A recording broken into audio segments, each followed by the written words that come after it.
आप सभी का हमारे चैनल मधुर आवाज़ में हार्दिक स्वागत है। अगर आपको हमारी कहानी अच्छी लगे तो चैनल को लाइक शेयर एंड सब्सक्राइब करना ना भूलें। जूही की सास को मरे 10 दिन भी नहीं हुए थे, लेकिन जूही अपनी माँ और सहेलियों को बुलाकर पार्टी कर रही थी। उस रात देर तक खाने पीने का कार्यक्रम चला। सभी सहेलियां चली गईं तो जूही ने अपनी माँ से कहा, माँ तुम हॉल में सो जाओ। यशोदा को नींद आ रही थी, लेकिन वो हॉल में ना सोकर सीधे उस बंद कमरे में चली गई जहाँ जूही की सास थी और जिसकी मृत्यु के बाद कोई उस कमरे में नहीं गया। कमरा पूरी तरह अंधेरे में था। रात हो गई और अचानक यशोदा को महसूस हुआ कि कोई उनका बिस्तर हिला रहा है। उन्हें लगा भ्रम है। कुछ समय बाद उन्हें लगा कि उनका बिस्तर हवा में ऊपर है। डर के मारे उन्होंने जोर से चीखा, लेकिन कमरे में कोई नहीं था। फिर उनका बिस्तर कौन उठा रहा था? उनकी आंखों में डर साफ झलक रहा था। वे डर से जोर जोर चिल्लाने लगी। उनकी आवाज सुनकर जूही रसोई से आई और बोली, क्या हुआ माँ? मैंने तुमसे कहा था हॉल में सोना। डरने की क्या बात है? नहीं बेटी, मैं डरी नहीं, जूही ने गंभीर आवाज में कहा। माँ, जब से सासू माँ मरी हैं तब से हम उस कमरे में नहीं जाते। रात तो दूर, दिन भी वहां जाने से डर लगता है। हमने कितनी ही पूजा पाठ की, लेकिन कुछ फायदा नहीं। वो बुढ़िया अब भी चैन से नहीं बैठ रही। यशोदा ने सिर हिलाते हुए कहा, बेटी वो सच में पापी थी, इसलिए मरने के बाद भटक रही है, नहीं तो अब तक मुक्त हो गई होती। मुझे एक तांत्रिक पता है जो ऐसे भूतों को काबू में करने में माहिर है। तेरी सास चाहे कितनी पापी हो, वो सबक सिखा देगा। ठीक है माँ, मैं चलूंगी, लेकिन आज की रात तो कम से कम तुम हॉल में सो जाओ। उस कमरे में जाने की जरूरत नहीं। अगर तुम्हारे ऊपर हमला हुआ तो जूही ने चिंतित होकर पूछा। यशोदा जी हंसी और बोली, वो बुढ़िया मुझ पर हमला करेगी। तुम्हें याद है ना, मैंने उसे दांतों से चने चबवाने पर मजबूर किया था। अगर अब वो वापस आई तो मैं उसे सबक सिखाऊंगी। मतलब तुम फिर से उसी के साथ सोने वाली हो? नहीं रे, अब नहीं, मैं हॉल में सो जाती हूँ, यशोदा जी ने जल्दी से जवाब दिया। अगले दिन, माँ मैं नाश्ते में क्या बनाऊं? जो कहोगी वही बनाऊंगी। तभी अचानक कमरे से एक डरावनी आवाज आई। अपनी माँ से पूछकर नाश्ता क्यों बना रही है? उसे भी वही बासी रोटी और नमक दे जैसा तू मुझे देती। देख, डाइनिंग टेबल पर रोटी और नमक है। अगर उसने नहीं खाया तो बहुत महंगा पड़ेगा। ये आवाज जूही की सास गायत्री जी की थी। जूही डर के मारे कांपने लगी। यशोदा जी भी डर के मारे चुपचाप रोटी निगलने लगी। गायत्री जी की गूंजती आवाज से दोनों डर के एक कोने में छुप गईं। जूही ने कांपते हुए पूछा, माँ अब तो विश्वास हुआ ना मेरी बातों पर? सासू माँ मरकर भी इसी घर में है। अरे इतनी जल्दी भूल गई तुम दोनों? मेरी सुख शांति का नाश किया था तुमने। अब मेरी बारी है। अब मेरे पास 100 गुना ताकत है। मैं तुम्हारी सुख शांति तबाह किए बिना चैन से नहीं बैठूंगी। ये दृश्य देखकर बिल्कुल कांटे पड़ गए। तभी फिर एक डरावनी आवाज गूंजी। अरे अभी से डर गई, मुझे तंग करने वाली तू ही तो थी। जूही डर के मारे वहीं जमकर खड़ी थी। कुछ देर के लिए शांति छाई, फिर उसने भागकर माँ के चेहरे पर पानी छिड़का। थोड़ी देर में यशोदा जी को होश आया, लेकिन उन्हें कुछ याद नहीं। अचानक उसे अपना अतीत याद आने लगा। उसकी आंखों के सामने सारी घटनाएं दोबारा घूमने लगी। कैसे उसने अपनी सास को तंग किया, उन्हें सताया और कितना मानसिक कष्ट दिया। अब उन्हीं बातों का बदला लेने के लिए उसकी सास वापस लौटी थी। उस समय घर में सभी लोग आकाश की शादी की तैयारियों में व्यस्त थे। सभी लोग गायत्री को शुभकामनाएं दे रहे थे और उन्हें उपहार दे रहे थे। गायत्री विधवा थी। उन्होंने कई साल पहले अपने पति को एक भयानक दुर्घटना में खो दिया। तभी से उन्होंने अपने बेटे आकाश की परवरिश अकेले की। उसकी पढ़ाई से लेकर भविष्य की हर चीज का उन्होंने ख्याल रखा। कुछ समय बाद गायत्री जी को उसके लिए अच्छा विवाह का प्रस्ताव मिला। जब आकाश छुट्टी पर आया तो उसकी शादी करवा दी गई। शादी के बाद आकाश फिर से ड्यूटी पर लौट गया। उसकी नौकरी की प्रकृति ऐसी थी कि उसे घर से दूर रहना पड़ता, इसलिए घर में जूही और गायत्री जी थी। शुरुआत में सब ठीक था, लेकिन धीरे धीरे जूही का व्यवहार बदलने लगा। उसे रात देर तक पार्टियां करने का शौक था। जब भी गायत्री जी कुछ कहती तो वो उल्टा जवाब देती। धीरे धीरे उसे अपनी सास असहनीय लगने लगी। गायत्री जी को उसके बोलने और व्यवहार से बहुत पीड़ा होती थी, लेकिन वो कुछ नहीं कहती थी। उन्हें आकाश से भी कुछ नहीं कहना था, क्योंकि उसका मन पहले से ही बॉर्डर पर देश सेवा में लगा हुआ था। उन्हें नहीं लगता था कि आकाश को और मानसिक तनाव देना चाहिए, इसीलिए उन्होंने जूही का व्यवहार चुपचाप सहना शुरू किया। जूही ने इसका बहुत ज्यादा गलत फायदा उठाया। वो अक्सर अपनी माँ यशोदा को घर बुलाती। दोनों मिलकर गायत्री को मानसिक और शारीरिक रूप से परेशान करती। कोई भी काम करते समय उनका अपमान करती और पूरे दिन उन्हें तंग करती रहती। एक दिन जूही ने गायत्री जी से कहा, माँ आज खाना मत बनाइए, मैंने बाहर से मंगवाया है, पिज्जा, बर्गर और पनीर की सब्जी। इस पर गायत्री जी ने कहा, ठीक है बहू, मैं अपने लिए खिचड़ी बना लेती हूँ। इतना कहकर रसोई में दाल चावल चढ़ाने गई। तभी पीछे से जूही बोली, अरे ये क्या कर रही हैं आप? मैंने साफ कहा था कुछ नहीं बनाना है, सुनाई नहीं देता क्या? गायत्री जी धीरे से बोली, बेटा बाहर से जो आ रहा है वो तेरे और तेरी माँ के लिए है, मेरे लिए तो कुछ नहीं, इसलिए मैं खिचड़ी बना रही हूँ। ये सुनते ही जूही ने उन्हें रसोई से बाहर किया और तिरस्कार से बोली, वारे साहब मालकिन, कोई हवेली है क्या ये? इस घर में सिर्फ मेरी ही चलती है, आपके लिए अलग से कुछ नहीं बनेगा। ना आप इस घर की मालकिन हैं और ना ही आपके लिए इस घर में अलग चूल्हा जलेगा। यूं ही गैस बर्बाद नहीं करेंगे। आपका बेटा आपके इन फालतू खर्चों के लिए पैसे नहीं देता। गायत्री जी बोली, बेटा तू पिज्जा खाएगी, लेकिन मुझे भूख लगेगी तो मैं क्या करूंगी? मेरा बेटा फालतू में कमाता नहीं, वो इस घर के लिए, इस परिवार के लिए मेहनत करता है। जिंदा रहने के लिए खाना तो खाना ही पड़ेगा। हाँ पता है मुझे, बिना पेट भरे तुझे नींद नहीं आती। फ्रिज में 2 पुरानी ब्रेड और सब्जी है, वही खा लेना, लेकिन अगर कुछ पकाया तो फिर देख लेना। ये कहकर जूही वहां से चली गई। बेचारी गायत्री जी ने कुछ बोलना टाल दिया और बासी सब्जी के साथ सूखी ब्रेड खाई। कुछ घंटों बाद यशोदा जी ने उन्हें आवाज दी, अरे गायत्री इतनी जल्दी सो गई? घर की मालकिन जाग रही है और आप सो गई। जरा हींग नींबू पानी तो लेकर आइए, पेट बहुत भारी है। अरे माँ थोड़ा कम खा लिया होता तो क्या बिगड़ जाता? यशोदा जी बोली, अरे बच्ची खाना बर्बाद हो जाता इसलिए खा लिया। तू तो कुछ भी दिल से नहीं लगाती, फेंक देती है। मुझे खाना बर्बाद करना पसंद नहीं। अरे माँ खाना बर्बाद कैसे होता? सासू माँ तो है हमारी, थोड़ा दया खिलाकर उन्हें भी दे दिया होता। वैसे भी उन्हें तो हमारे छूटे खाने की आदत है। दोनों जोर से हंसने लगी। यशोदा जी ने वो पानी पीते ही उल्टी कर दी। तुरंत जूही गायत्री जी पर चिल्लाई, अरे सासू माँ आपने पानी में कुछ मिला तो नहीं दिया? गायत्री जी ने शांत स्वर में उत्तर दिया, नहीं बेटी, सिर्फ हींग डाली है। जूही ने गुस्से में कहा, ये सब आपकी वजह से हुआ। मेरी माँ को उल्टी हुई, उनकी साड़ी खराब हुई, अब ये आप साफ करेंगी। फिर जूही ने अपनी माँ की उल्टी भी गायत्री जी से साफ करवाई। समय आगे बढ़ता गया।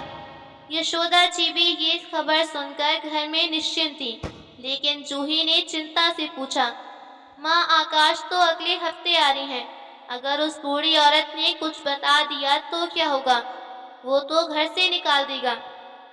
उसे अपनी माँ की आंखों में एक आंसू बर्दाश्त नहीं। अरे जूही, अगर उसे कुछ कहना होता तो अब तक कब की कह चुकी होती, लेकिन फिर भी हम कोई जोखिम नहीं ले सकते। इससे पहले कि वो अपने दामाद को कुछ बताए, हमें कुछ करना होगा। ना रहेगा बांस, ना बजेगी बांसुरी। जूही ने पूछा, लेकिन क्या करना होगा? यशोदा जी बोली, सुन, अब कुछ दिन उसके साथ बहुत अच्छे से पेश आना, उसकी अच्छी देखभाल करना। उसे नई साड़ी दिलवानी है और घर का कोई काम उससे नहीं करवाना। फिर एक दिन उसके खाने में जहर मिलाना है। उसके बाद 2 दिन हम मेरे घर चले जाएंगे। वो यहीं पड़ी रहेगी और हम कह देंगे उसे हार्ट अटैक आया। फिर हम घर वापस आ जाएंगे। इससे उसका झंझट खत्म हो जाएगा। जूही चिंता में पड़ी, लेकिन किसी को शक हुआ या कुछ पता चला तो यशोदा आत्मविश्वास से बोली, जूही, मैं कल मार्केट से एक खास जड़ी बूटी लाऊंगी जिसे खाने के 5 घंटे बाद मौत हो जाती है और मुंह से कोई झाग नहीं आता, इसलिए किसी को शक नहीं होगा। हाँ माँ, ये एकदम सही है। इसके बाद जैसे जैसे आकाश के आने का दिन करीब आता गया, दोनों का गायत्री जी के साथ व्यवहार बेहद मीठा और प्यारा हो गया। गायत्री जी समझ रही थी कि ये आकाश के आने की खबर की वजह से है, इसलिए वो शांतिपूर्वक दोनों औरतों का नाटक देख रही थी। एक दिन जूही ने गायत्री जी से कहा, माँ, मैंने दोनों वक्त का खाना बना दिया, आप खा लेना। मैं माँ यशोदा को छोड़ने जा रही हूँ। इसके बाद यशोदा और जूही ने अपनी पूरी योजना को अंजाम दिया और गायत्री जी के खाने में वो भयानक जड़ी बूटी मिला दी। फिर दोनों निश्चिंत होकर घर से निकली। आकाश बहुत खुशी से अपनी माँ के लिए सुंदर और महंगे तोहफे लाया। साथ ही माँ को पसंद आने वाली गर्मा गर्म जलेबियाँ लाया। घर पहुँचते ही उत्साह से चिल्लाया, माँ कहाँ हो? लेकिन कोई जवाब नहीं मिला। वो हैरान रह गया, क्योंकि पहले माँ हमेशा उसकी बेसब्री से राह देखती। आकाश बार बार आवाज लगाता, माँ, मैं देर से आया हूँ, लेकिन अगली बार जल्दी आऊँगा। देखो तुम्हारे लिए क्या क्या लाया हूँ। लेकिन माँ की तरफ से कोई उत्तर नहीं। जब उसे कुछ बहुत गलत होने का आदेश हुआ तो वो डरते डरते अंदर आया। वहाँ उसने देखा माँ जमीन पर बेसुध थी। उनका शरीर ठंडा था। आकाश के पैरों तले जमीन खिसक गई। उसने माँ को हिलाकर उठाने की कोशिश की, लेकिन वो बिल्कुल नहीं हिली। आकाश निराश होकर जोर जोर से रोने लगा। उसी वक्त यशोदा और जूही आई। आकाश की अब आंखों से देखा। क्या हुआ आकाश? माँ तो कल तक बिल्कुल ठीक थी, अचानक ये सब कैसे हुआ? वो दुख में डूबी हुई चेहरा ढककर खड़ी रही। हे भगवान, मेरी माँ को वापस ले आओ, और जोर जोर से रोने लगी। आखिरकार गायत्री जी का अंतिम संस्कार किया गया। आकाश गहरे दुख में था। पहले ही वो अपने पिता की छाया को खो चुका था और माँ भी चली गई। लेकिन जूही और यशोदा अब मनमाफी खुशी में थे। लेकिन आकाश अब भी घर पर ही था। जूही को खुशी हुई कि अब आकाश के चले जाने के बाद फिर से यशोदा को घर बुलाकर मस्ती कर सकेगी। एक दिन आकाश को भूख लगी। जूही, खाना तैयार है, कुकर में कुछ पक रहा है। क्या है वो? जूही रसोई में गई और देखा कुकर में छोले थे, लेकिन उसने तो कुछ नहीं बनाया। आश्चर्य से वो खुद ही बड़बड़ाने लगी, ये कैसे हो सकता है? मैंने तो छोले भिगोए नहीं। आकाश ने छोले खाए और कहा, ये बिल्कुल माँ जैसे बने हैं। ये सुनकर जूही के रोंगटे खड़े हुए। जूही काम में व्यस्त थी, इसलिए उसने इन बातों को नजरअंदाज किया। एक दिन उसने फोन पर यशोदा जी से कहा, माँ, मैं सोच रही हूँ कि सासू माँ के कमरे की सफाई करके वहाँ आपके रहने का इंतजाम कर दूँ। पहले तो उस गायत्री के साथ रहना पड़ता। हाँ बेटा, अब मैं तेरे घर पर मन भर के आराम कर सकूंगी। जूही तुरंत गायत्री जी के कमरे की सफाई करने चली गई। सबसे पहले उसने तय किया कि अलमारी साफ करेगी। अलमारी खोली। गायत्री जी की पुरानी फोटो नीचे गिरी और उसमें से खून बहने लगा। ये देखकर जूही डर गई। उसने घबराकर अलमारी बंद की, लेकिन तभी उसे सामने गायत्री जी खड़ी दिखाई दी। उस पल जूही की सांसें तेज हो गईं। उसके पैरों में कंपन होने लगा और धड़ाम से नीचे गिरी, लेकिन उसके मुंह से आवाज ही नहीं निकली। तभी गायत्री जी की आवाज आई, क्या हुआ बहू? तुम्हें लगा था कि मुझे मारकर मुझसे हमेशा के लिए छुटकारा पा लेगी, लेकिन मैं तुम्हारा रोना देखकर जा नहीं सकी। तू रोज भगवान के सामने रो रो कर मुझे मांग रही थी। अब बस मेरा शरीर गया है, लेकिन मैं तुम्हें अकेला नहीं छोड़ूंगी। जैसे ही गायत्री जी ने कहा, अब मैं तुम्हें अपने साथ ले जाऊंगी। जब उसे होश आया तो उसने सामने आकाश को खड़ा देखा और डर के मारे एकदम उठकर बैठ गई। उसने तुरंत कहा, माँ, आकाश कहीं नहीं है। वो आज भी अपने आत्मा के रूप में कमरे में है। आकाश हैरान होकर बोला, ये तुम क्या कह रही हो जूही? जो एक बार चला जाता है वो वापस नहीं आता। मैं खुद माँ के अंतिम संस्कार में था। तुम्हें कोई भ्रम हुआ होगा। लेकिन जूही जोर से चिल्लाई, नहीं आकाश, मुझे भ्रम नहीं है। तुम एक बार उनकी फोटो देखो।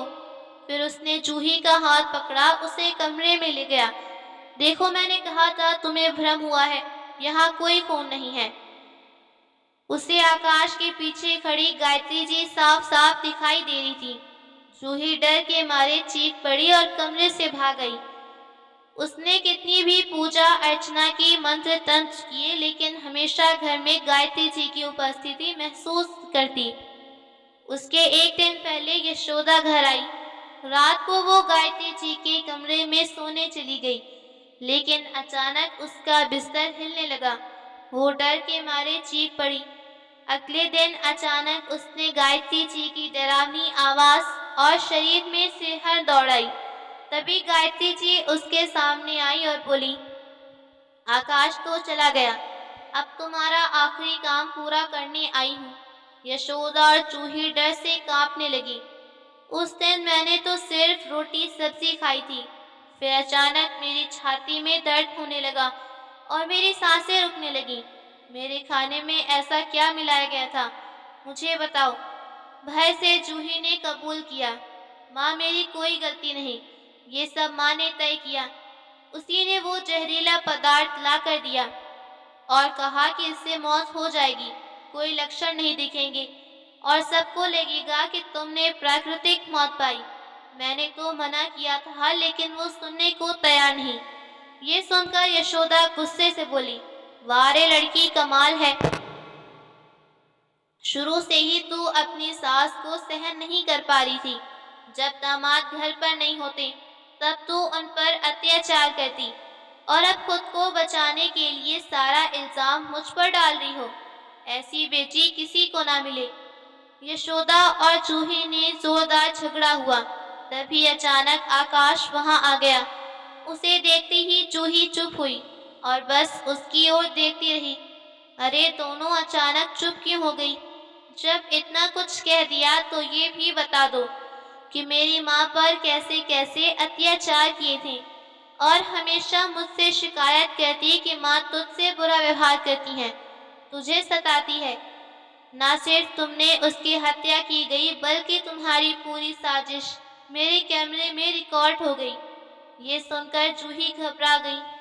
आकाश, आप वापस कैसे आए? आप तो ड्यूटी पर थे। सच में माँ की हार्ट अटैक से मौत हुई थी। उन्हें हमने नहीं मारा। हम इतने निर्दयी नहीं हैं आकाश। उसके झूठ पर हंसते हुए आकाश बोला, अब भी झूठ बोल रही हो। लगता है अब माँ का डर खत्म हुआ। लेकिन माँ, आप इतनी शांत होकर खड़ी हैं और इसे अब भी समझ नहीं आ रहा। ये सुनकर जूही डरते हुए बोली, आकाश, आपको भी माँ दिख रही हैं। हमें जो सजा देनी है दीजिए, लेकिन उनके आत्मा के प्रकोप से हमें बचा लीजिए। आकाश फिर से बोला, अगर आत्मा जैसी कोई चीज होती तो अब तक तुम दोनों ही आत्मा बन चुकी होती।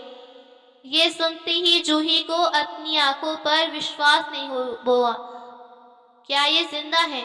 लेकिन कैसे? तुमने तो खुद उनका अंतिम संस्कार किया था। हाँ किया था, क्योंकि ये सब मेरे नाटक का हिस्सा था। तुम्हें क्या लगा सिर्फ तुम लोग नाटक कर सकते हो? जब तुम झूठी बनकर नाटक कर रही थी, तभी मेरी माँ को अपनी मौत का नाटक करना पड़ा। जूही ने हैरानी से पूछा, मतलब माँ ने जहर नहीं खाया? नहीं, उस दिन तुम दोनों डर गई थी कि कहीं माँ शिकायत न कर दें, इसलिए तुमने उन्हें खाने में जहर देने की साजिश रची। मैं वहां तुरंत पहुंचा और तय किया कि अब इस पूरे खेल का पर्दाफाश करना है। मैंने माँ को एक सुरक्षित जगह पर छुपा दिया और तुम्हारे नाटक को वैसे ही चलने दिया। ये सुनकर जूही ने पूछा, लेकिन वो फिर फोन से फोटो, अपने आप बजने वाली कुकर की सीटी, अचानक चीजों का दिखना और फिर गायब होना। आकाश हंसते हुए बोला, ये मेरे नाटक का हिस्सा था। मैं तो तुम्हें दोनों को जेल भिजवाना चाहता था, लेकिन मुझे तुम्हें एक सबक सिखाना था, इसलिए मैंने तुमसे कबूल करवाया। आकाश, मुझे माफ कर दो। मुझे अपनी परिवार के पास जाने दो। मुझसे बहुत बड़ी गलती हुई, लेकिन अब मैं कभी भी यहाँ वापस नहीं आऊंगी और जूही से रिश्ता नहीं रखूंगी। आकाश गुस्से में बोला, जब जहाज टूटता है तो सबसे पहले चूहे भागते हैं। तुम भी वही कर रही हो। जूही को सही रास्ता दिखा सकती थी, लेकिन उल्टा तुमने उसी का साथ दिया और अपनी बेटी की सास को मारने की साजिश रची। इसके बाद आकाश ने पुलिस को बुलाया। अरेस्ट करो इन्हें। इन्होंने खुद ही अपना जुर्म कबूल किया। तभी गायत्री जी आई और बोली, बहू, तूने मुझ पर कितने अत्याचार किए, फिर भी मैंने कभी आकाश से तेरी शिकायत नहीं की, लेकिन तूने मेरी चुप्पी का गलत फायदा उठाया। मुझे किसी औरत को जेल नहीं भेजना, लेकिन अगर मैंने आज तुझे माफ किया तो कल हर बहू अपनी सास को मारने को सोचेगी। पुलिस को देखकर जूही आकाश के पैरों में गिर गई और रोते हुए बोली, आकाश, चाहो तो मुझे तलाक दे दो, लेकिन जेल मत भेजो। मेरी माँ की उम्र का तो ख्याल करो। आकाश ने गुस्से में जोरदार थप्पड़ मारा और बोला, क्या तूने मेरी माँ की उम्र का ख्याल किया जब तूने उन्हें मारने की साजिश की? अब ड्रामा बंद कर। आखिर में आकाश ने कोर्ट में उनके खिलाफ सारे सबूत पेश किए और दोनों महिलाओं को 5 साल की सजा सुनाई। इसके बाद गायत्री जी ने आकाश की शादी अपनी सहेली की बेटी शीला से करवाई। शीला ने पूरे घर की जिम्मेदारी संभाली, गायत्री जी की सेवा की। दोस्तों, आपको क्या लगता है, आकाश ने सही किया? इस कहानी के बारे में अपनी राय कमेंट बॉक्स में ज़रूर दीजिए। चैनल को सब्सक्राइब ज़रूर करें ताकि आपको रोज़ अच्छी अच्छी कहानियाँ सुनने को मिलें। तो फिर से मिलते हैं एक और कहानी के साथ। धन्यवाद।